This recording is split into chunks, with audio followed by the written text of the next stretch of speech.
to share with you this morning. How it says, through it all, I'll trust in you. Because God, in the great times, when everything's going as planned and everything's going well, but it's in the hard times. It's when the enemy's coming against us. It's when when it looks like all hell is breaking loose in our life. Those are the times that it's not so easy to trust in the wind and the waves and the things that are coming our direction. But I want to encourage you this morning that God is an all-seeing God. He's an all-knowing God, and He has our best in His interest. He knows exactly what we need in our lives. He knows exactly what needs to be taken out of us, what needs to be added, what needs to be fixed up and rearranged and healed and broken. And so we serve a God that is able to do that this morning. Last week I shared a word with you entitled, You Need an Enemy. That an enemy can do for you what a friend cannot. And so this morning I want to share the part 2 of that. And it's You Need an Enemy, the aftermath. Anytime you go to war, anytime you go to battle, there is an aftermath that you're going to face. If we look in our, history in the United States government, we can see these great battles, and then we see the aftermath. These people coming home, they're broken, they're handicapped, they're disabled, and they're emotionally, they're torn up. And so anytime you face an enemy, there's an aftermath that is going to come after that. And that's what I want to talk to you about this morning. And I'm taking my text from the book of Psalms, chapter 34. And I had asked Orlando to read this Psalms this morning for this reason, to kind of set us up. In the book of Psalms, chapter 34, I'm going to read verses 1 through 8.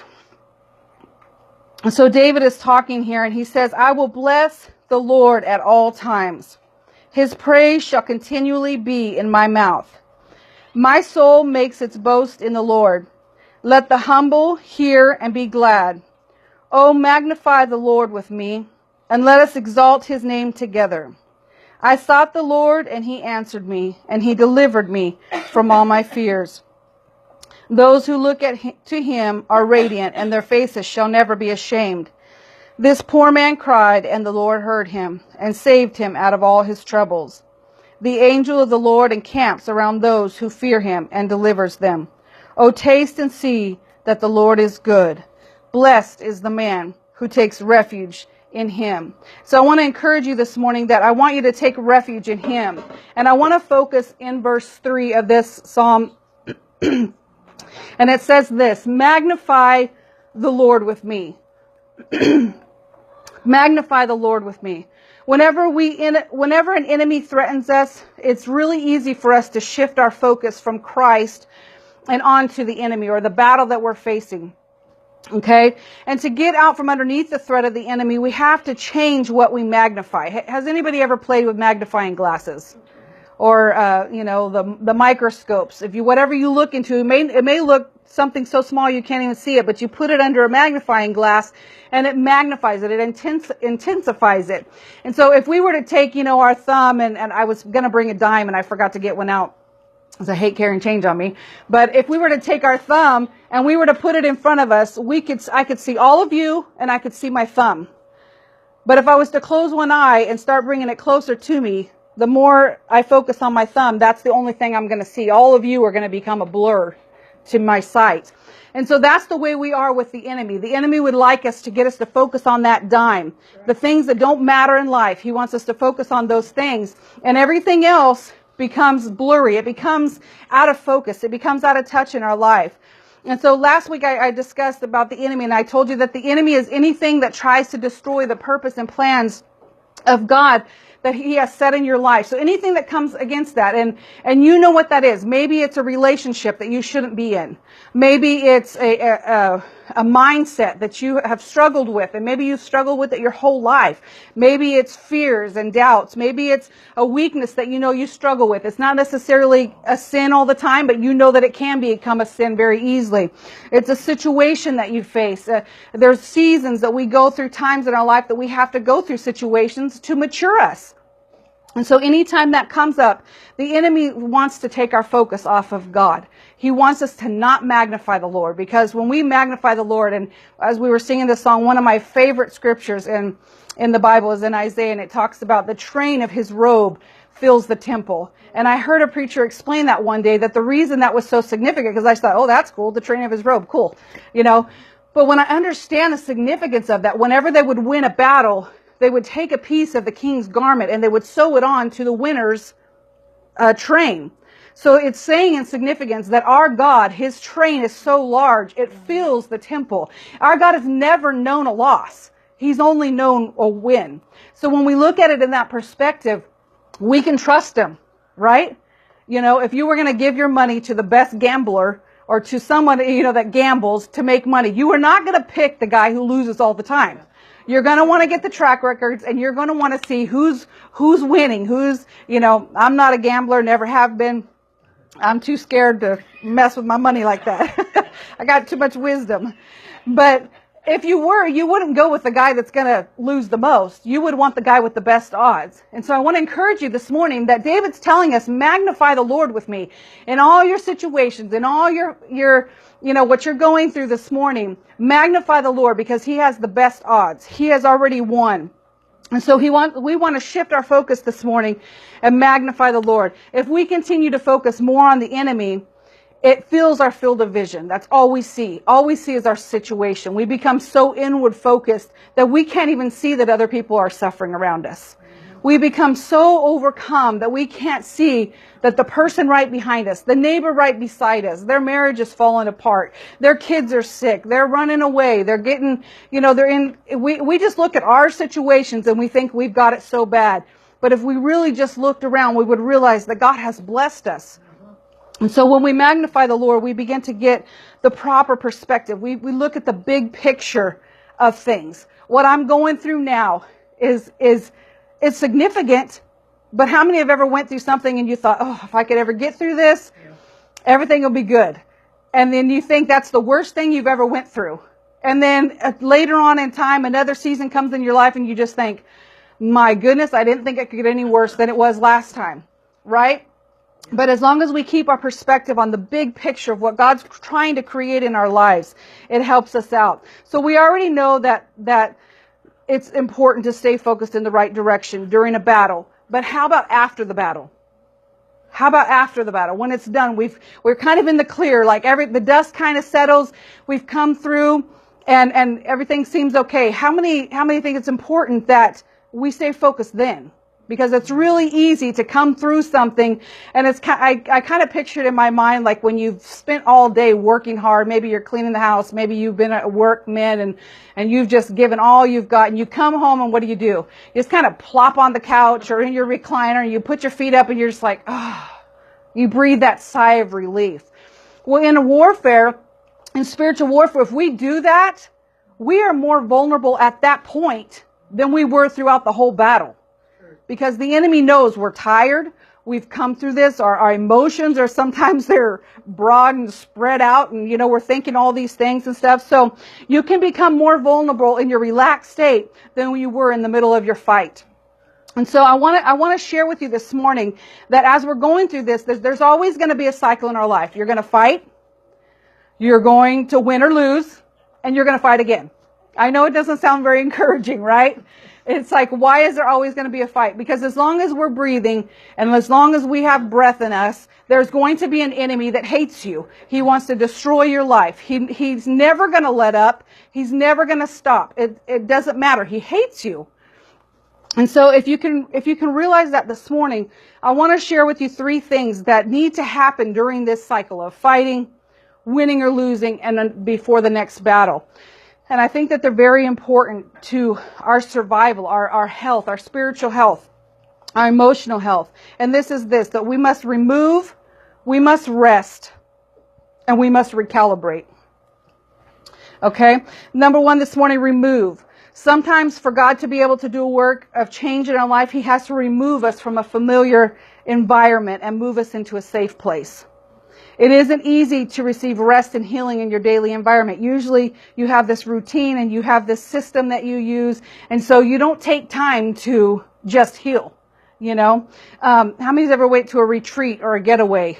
You know, you kind of take a weekend and you go away. And usually when you do that, especially if you're in a Christian environment, maybe you have preachings, maybe you have fellowships that you're going to, or maybe as a couple you you go away for your honeymoon, or not your honeymoon, but like an anniversary or a celebration, or Orlando and I used to love to get away to our favorite place, Pismo, and we would go and we would just eat fish and chips, walk the pier, look at the ocean, and it was amazing how much refreshment we would get, and we would hear God's voice speak to us because we were set apart. We were removed from everything that was normal. We didn't have to worry about kids fighting or getting laundry done or going to work or anything like that. We were set apart. We were removed for a purpose, to be able to think clearly.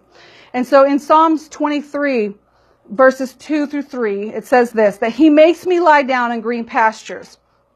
He leads me beside still waters. He restores my soul. He leads me in paths of righteousness for His name's sake. So I want you to picture this, that in the Bible time's sake, they didn't have these mirrors that we use today. You know, we get dressed every morning. I was thinking about this. I don't know what I would do without a mirror to try to curl my hair. Of course, they didn't curl their hair back then. But to try to get dressed, and does my outfit look okay? Do I look, kind of chunky, or is it a skinny day? Or, does this, these accessories go well? Or all these things. They didn't have mirrors that they just walked up to and looked in. The way that they reflected and looked at themselves is they would walk down to a calm water, and they would look at the water and they would see their reflection, and that's how they knew what they looked like. So when David's talking here that He makes me lie down in green pastures, He leads me beside the still waters, he's trying to give us an example of the reflection that we need to do in our life.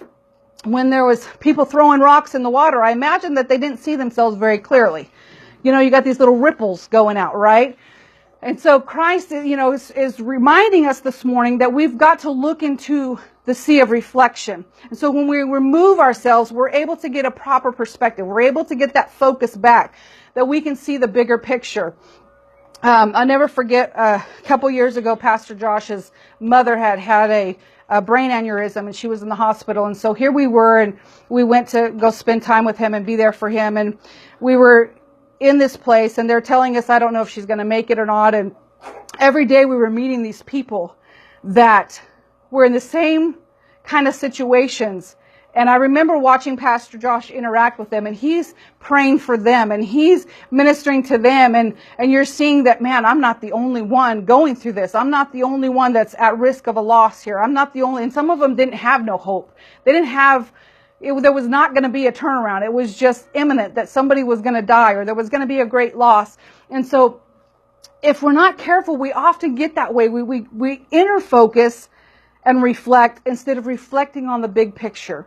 And so I want to encourage you this morning that you've got to remove yourself. You've got to set aside time, whether it's through prayer, whether it's through going to the park and sitting there and just watching. I used to love to watch the ocean because I would think about the hugeness of my God. That who am I that He's so mindful of me? Who am I that He would think about me and have plans for my life amongst all this? And so it gave me a proper perspective. It helped me to focus and helped me to reflect on the way that I needed to. After you face an enemy or a battle or a situation, God wants you to go to a safe place so He can heal you and you can regain strength for the next fight. If you continue to just fight, and you never take time to remove yourself, and you never take time to refresh yourself and rest, you will lose. You will end up not having any strength, and you will lose the battle. And so it's very important. All too often we think of resting when really we're simply doing what we do. When I was explaining earlier, we come home and we throw ourselves in the recliner and kick our feet up. And how easy would it be for the enemy to attack us at that moment in the physical? If you were to look at it in the physical, how are we on guard? No, we've already put our armor down. We've already put our PJs on. We don't have our shields, and we're not dressed for the war. And so in the spiritual way, I want you to look at that, and I want you to take that as an example that we can become more vulnerable at our rest than we were at our fight. And so we've got to be wise of that. I want to give you two examples this morning, and the first one I want to give you is Noah, who we would look at as a great patriarch in the Bible. He spent decades building the first boat, the first massive ark, okay? And when I was studying this a few years ago, I was doing a series, and we began to talk about it. We was talking about this great thing that he did. We think he just went to Home Depot. When we kind of put it in our own logic, we like, oh, he went to Home Depot, picked up the wood, got some nails, got some lacquer so that he could, no. Okay, he had to plant the trees. He had to wait till the trees harvest. Have you seen how many years it takes for trees to get very big? So there was a long process. He had to think of what's going to hold this wood together, that's going to sustain the water. How am I going to build? God gave him the plan, but no boat had ever been built before. So here's this man. He's been mocked by his neighbors. He's been made fun of, for decades, not just a few weeks battle, people. This is decades of warfare that he went through, just being obedient to God's plan of building an ark. Okay? It took relentless faith. It took such a tenacity that he was able to just not even think about what they were all saying. And so after Noah goes through this, he saves all the animals. He saves his family. The ark comes to rest. And the next thing we hear about is what? After the flood, Noah gets drunk. He's went through all of this, and his sons find him in a cave, drunk and naked. And we would think, well, how foolish. But yet, how much are we like that? That we've come through all this. We see this miracle that God's brought us through. We see how God's turned things around. And then the next thing we know, we're like, I'm sorry, God, I'm drunk and naked here. And God has to deal with us. And so Noah becomes drunk. He gets, he's naked. His sons find him in Genesis chapter 9, verses 20 through 27. And that was a great shame. They weren't even supposed to look on him naked. And so here they're trying to cover for him. But why was he there? He removed himself, but not in the right setting. He wasn't doing the right things. He wasn't reflecting on the ark, I'm pretty sure. Pretty sure he was worn out and he just let his guard down. Next person I want to look at is in 2 Samuel chapter 11.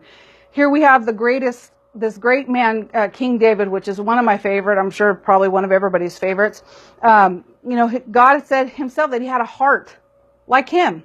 So here's this king when normally he should be at war. He's home. He's tired. He doesn't want to fight anymore. It's just, I'm done. I'm going to stay home. You all go out. You guys got this. Take care of it for me.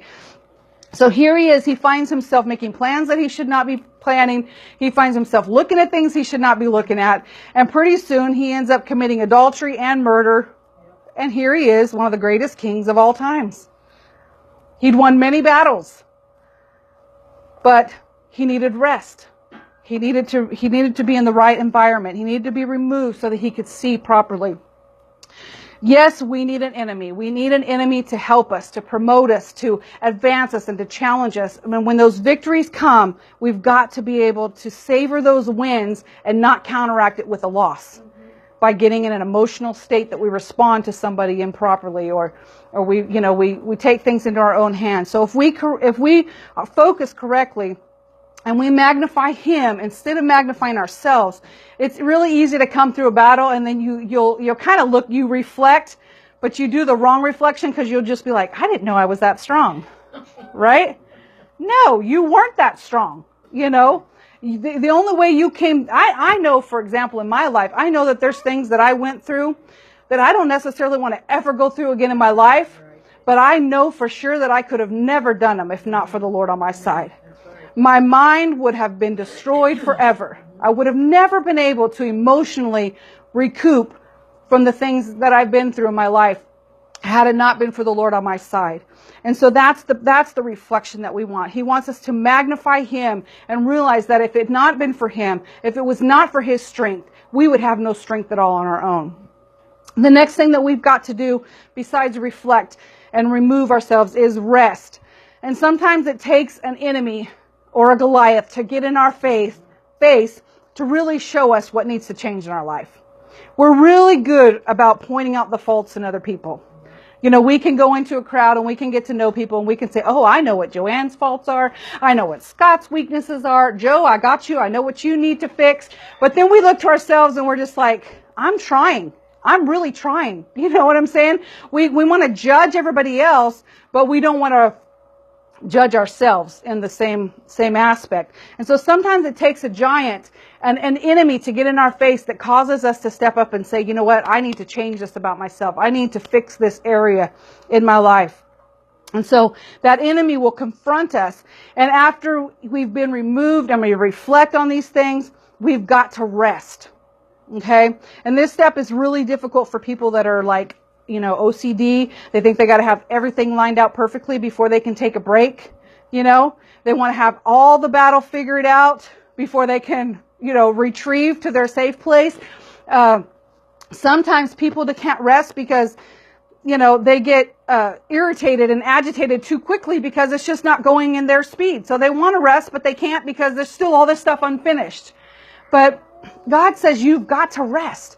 And not just a rest like take a nap. Because you can never really recover sleep, right? You can never really get back. If you lose a night's sleep, you may rest the next day and kind of feel better, but you can never get that time back. And in the spiritual sense, you have to rest in the proper way. It's not just taking a nap. That's not a spiritual rest. I'm talking about resting of your mind, resting of your emotions.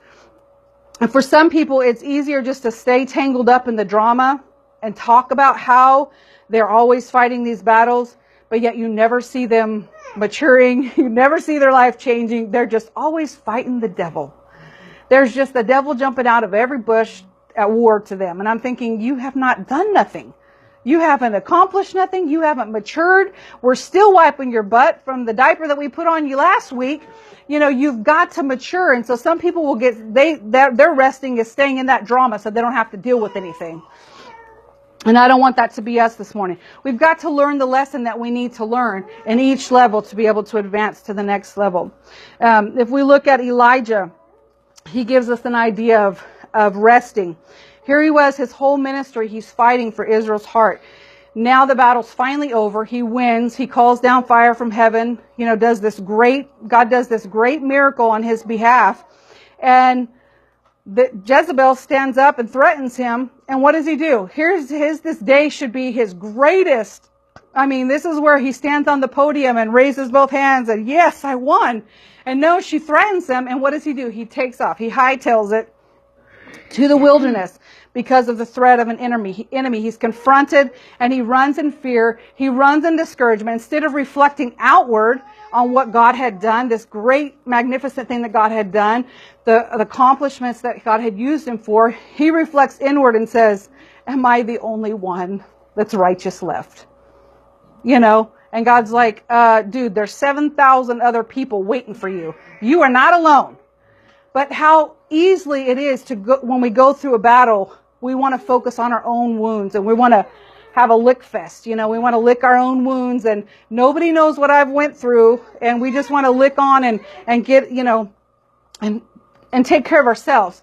But here's Elijah. He runs and he hides. And so it's really easy to get stuck in that mode that you don't rest because you're reflecting, but you're reflecting inward. So it's kind of like these things have to happen in progression to each other.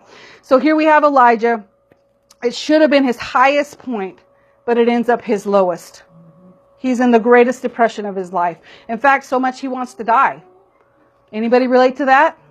You've been through this stuff and you finally make it through and you're just like, I didn't even know I could make it through that. And then it's just like, it would just be easier just to die. I just want to give up. It's not worth it. It's not worth the fight. And that's the place that the enemy wants to get us to. He'll get us so wore out trying to fight a battle that we end up losing because of our state of mind. But if we look at 1 Kings chapter 19, verses 5 through 8, it tells us that God sent an angel of the Lord to feed Elijah, to confront his state of depression. The first time the angel of the Lord comes, he feeds him. He gives him food to eat. And then he goes to sleep and he rests. And then the second time he wakes him up and he feeds him again, but he gives him a new vision, a new perspective, a new outlook on his ministry. Have you ever been so invested in something that when it comes to an end, you're lost?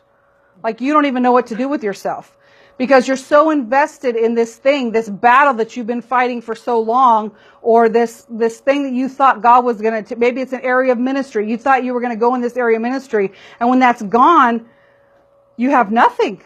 Because you've been so invested in that, that you don't even know where to go. And so this was Elijah. He had dedicated all these years to doing this. Noah, the same thing. He dedicated all these years to doing this. It's over. Now what? Now what do we do? And so when you've been through a tough battle like that, and you are like Elijah, there's a time where God needs to come and he needs to feed you. He needs to give you rest, and he needs to recalibrate your mind. And that's the next step we're going to go to here in a minute. But that rest only comes in the presence of God. It's not going to be in my bedroom with a nap. I love Sunday naps. That's like the highlight of my day after spending time with you is Sunday nap, right? Because we get that rest that we want, and we're so tired from Sunday that we need. But it's in his presence that we're going to find that peace. We're going to find that recuperation that we need for the next battle. There's times of blessing. There's times of refreshing. And there's also times, it says that Elijah fed him and healed him. And there's times, and I really felt this morning as I was studying this last night, and then this morning I got up and I really felt like the Lord was saying that this is a lot of us. And maybe it's not you here specifically, maybe it's somebody online, but I really feel like this is a lot of us, that a lot of us have been wounded by the battles that we've gone through in life, and we've never allowed ourselves to properly heal. Do you know the difference between a scab and a scar? A scab is what some of us are walking around with. That we say, this is what's happened to us. This is the war that I've been through. This is the enemy that's come against me. And we've got these scabs, and somebody rubs up against us, and we're, don't touch me. Oh, don't bother me, because it's never properly healed. It's only just kept getting scratched on the surface, and we've never properly, received a healing. And so some of us are walking around with scabs, and we've never been able to let it heal into a scar. A scar is not a bad thing. It means that there's something that's happened to us. It means something's taken place, but that there's been a healing process. And so it's no longer, you can look at it and you can tell what it is. You can tell the story behind it, but it doesn't affect you every time. And it doesn't bleed still when somebody touches it.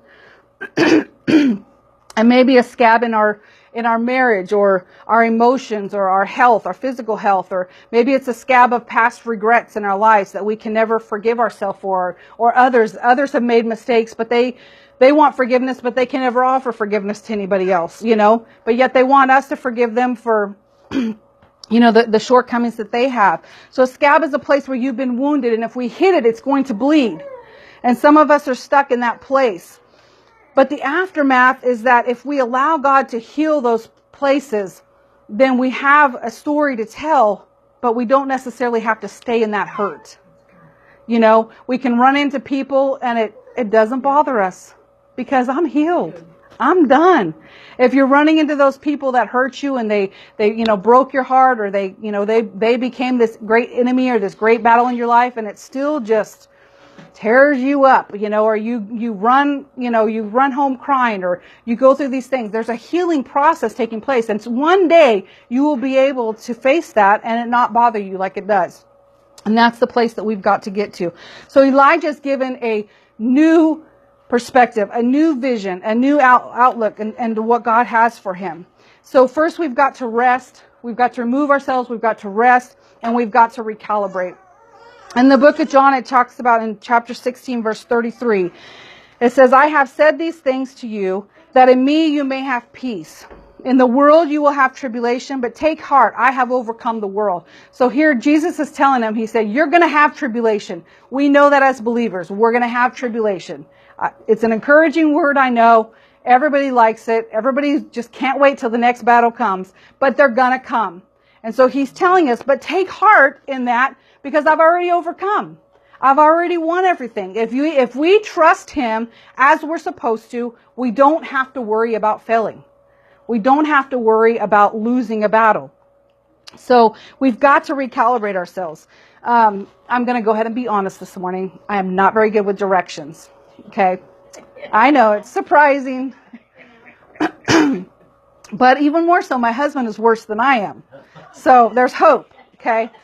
But I'm not very good with directions. And coming to Kansas City, I do not know my way around anywhere. I'm learning. But if it was not for my GPS, I would be still lost downtown somewhere today. Okay? But there's this thing on my GPS that if I am such an idiot and I can't get the clear directions as it's telling me on the speaker, turn left, turn right, whatever. If I can't get that and I accidentally miss an exit or I pass the street, guess what it does? This little bar comes up and it says rerouting or recalibrating. Okay?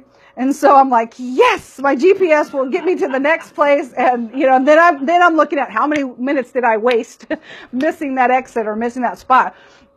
And so the system recalibrates me from my current location. It picks up where I'm at now, and it still sees my destination of where I want to be. And it recalibrates me and says, okay, she's here now. Let's get her here. Okay? And so God does the same thing for us in our lives. And maybe God's speaking to us and we just think we've got the plan ready. And so we just miss the exit. We miss the stop. We don't listen to the direction God gives us. Or maybe we just come through something and we're just like, I don't even know which way to go. I've been there before. It's like, I don't even know what to do now.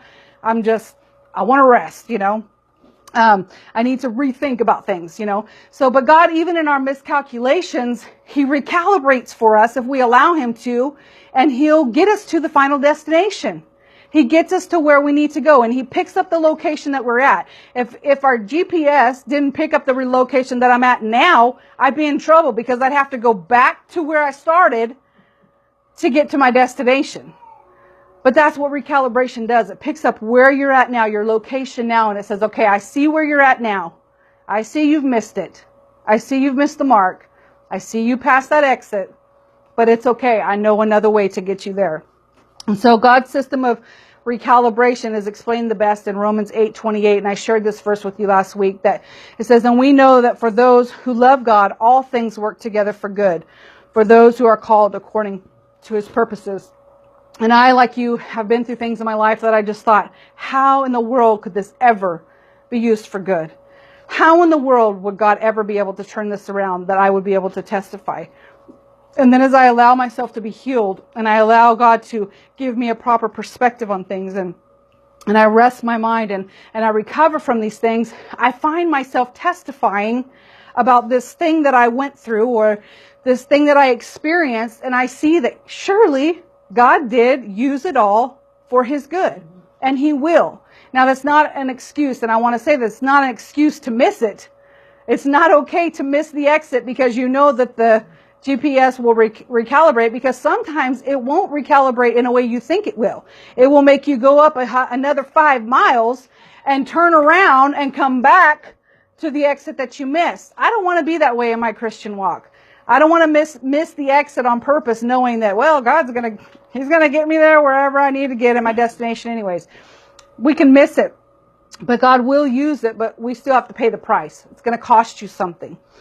And so if we can get a hold of this, that in the end, even our greatest struggles will conform to God's magnificent will for our life. And that's what we want to be. We want to say, God, what is it that you have?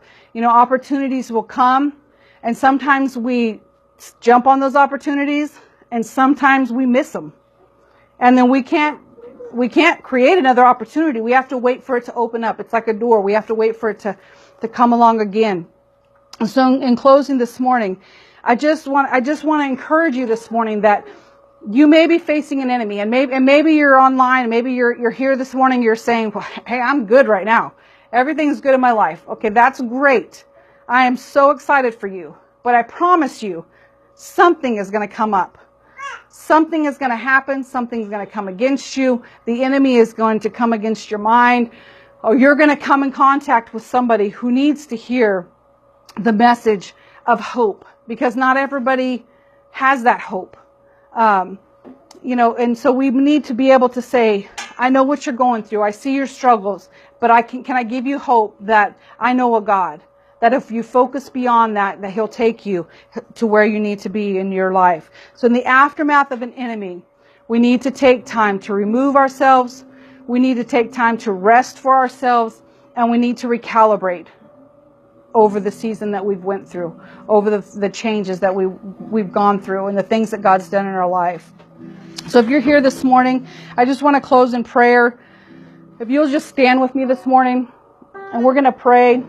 And like I said, I really felt this morning when I was getting dressed, and I really felt like the Lord was was showing me that there's people that are just, they want to be healed, but yet when God tries to deal with it and God tries to touch that healing, because some things can only be healed if they're set right, if they're fixed right, if they're aligned properly. If they don't receive the proper healing. It's just, you walk with a limp.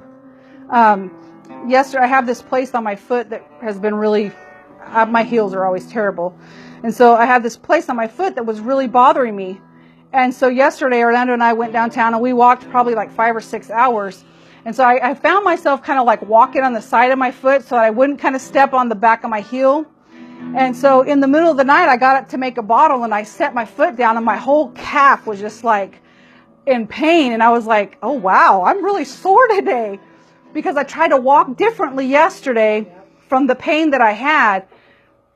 It caused an effect on everything else. And so sometimes we do that in our spiritual lives, and we end up overcompensating for that pain. We end up overcompensating for that hurt. And so if you're here this morning and that's you, or you're online and that's you, I just want to pray for you this morning, that you would open up your heart this morning and you would allow God, the healer, the great physician, to heal your life and to give you rest and to recalibrate you for the next season of your life. And so, Lord, we just come before you this morning, Jesus. We thank you, God, that we can trust in you, God. We thank you that we can rely on you. We can depend on you, God, that people have let us down. Situations have not turned out like we had planned.